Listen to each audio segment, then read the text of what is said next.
Oh boy, what do I even say about this one? Big old dragon head, big old sword coming out of his mouth, big old thing that I'm gonna update the 2023 graphics. Well, off the bat, Thomas, you said you were gonna do something more exciting than a weapon after last one. Ugly boy? Yes. No worries guys, it's coming. I was sick and not at work, and instead of watching the Peter Jackson trilogy twice, I decided to instead spend my time squeezing in another project. Something just kinda spurred me to do Maladath. It's also an exciting project to do because A, if I can't think of anything from my script, I can just masturbate over how good Blackwing Lair gear was again, and B, it's an opportunity for me to see how well I will do on a big old dragon head, which really is quite different than anything I've painted before. Now, Maladath is an interesting one for me. I love this weapon. It's such a simple idea, yet a little corny, yet done in a way that just bursts with that vanilla WoW character. And honestly, I would have taken it as a playable dragon race over the Drakthir. Oh yeah. It's also special to me on a personal level, because when silly old me was raiding Blackwing Lair, getting this weapon finally put me almost on par with the other rogues in sword skill, who were, you guessed it, all human. Yes, I was a Night Elf Swords rogue. No, you're not allowed to make fun of me. My channel.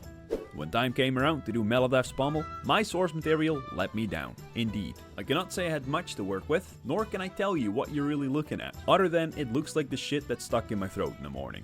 A quick peek at the UVs of the weapon confirmed to me what I had suspected all along, which is that the artist decided not to create a texture for the pommel and just mapped it onto this middle bit of the blade. Either way, I decided to have faith in my future texture painting self that he would figure out what to do with this lump of dragon stuff I modeled, and let me narrating this video be that future self, who is not happy with what past Tom just did. Hashtag cancel Tomcake.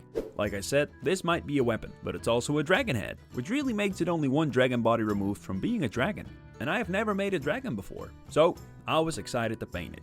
But there is no texture without deciding the layout of that texture, which, you guessed it, UV unwrapping. This is annoying and slow on big things, but this is a weapon, which is a small thing, so it's really kinda easy and fast. And that's all you need to know. And all this work yields us a finished 3D model, which looked something like this. Ain't that nice? And then came the magical part in the video, where I turn this white shape made of squares into something more, something significant, something that lives, and where I find out if I'm capable of painting a big fucking dragon head. And to be honest, it went quite well off the bat. I started with a dark green base and just blotted in the light for the different surfaces. The shape was simultaneously both complex and simple. Complex in that there's a lot there, and a lot of detail that isn't going to be guided by my geometry as clearly, but at the same time, it felt kinda natural. And more so than with most weapons I've done, it actually looked like something as soon as those basic tones were there, which was both satisfying and encouraging. So far, yeah, so good. One of the reasons I was looking forward to painting this thing so much is that I have a lot of mounts like the classic raptors that I want to remake, and while I have some expectations, I have no idea how I will actually fare when I have to start painting creatures. Maladath felt like it could serve as a neat little test run for that. Oh, and that pommel I was going on about, when I painted it, the design I decided to go for was green crescent with a horn and little bubbles on the other end. And for the blade, more specifically that bit with the green stuff, I decided to try and paint it as I do here, and very soon after, every cell in my body agreed that fuck this and everything about it, and that I should just paint it later in Photoshop or have proper layers and stuff. Yes, painting, still happening in Blender, and painting in Blender, still a hemorrhoid upon my soul. Not optimal. If anyone knows a good add-on to give a good proper toolkit for hand painting, I would owe you a great debt for leaving a comment. I would not mind paying for it.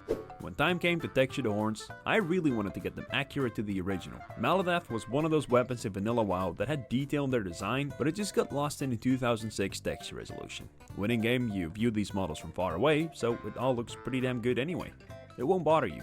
But when you really try to analyze these things and convert them into a fully HD remake, it can end up being trickier than you would think. I wish I could have experienced the days where you could get away with this. By the way, yes, I'm aware that Blizzard did their own Maladath remake, but come on guys. I mean, I guess it was supposed to be more of a nod to Maladath than a remake, since that has a whole different name and is from Blackrook Hold, but it was Blizzard's conscious choice, a brain choice, to make a nod rather than a remake. It's just salt in the wound at this point. I'm backing you, Blizzard, just remake these classics. Thanks to my awesome patrons. As a matter of fact, we've got some new patrons, so special thank you to Furious George, Aristarchos, and Shadow the Ronin. And as always, a special shout out to the Ultra Mega Chats, Dumbo Jimbo, Dinkledork, and now also Mimiaga. Your support means the world to me.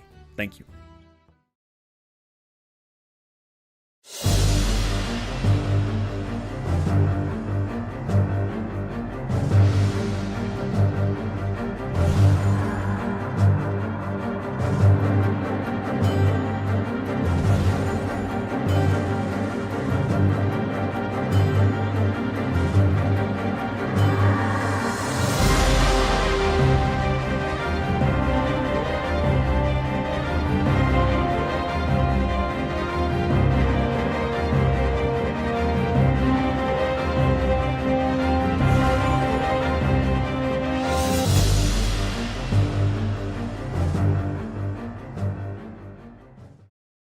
You know what? If I can make a request, Maladath.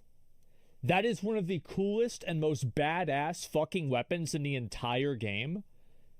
And, like, Blizzard never remade it.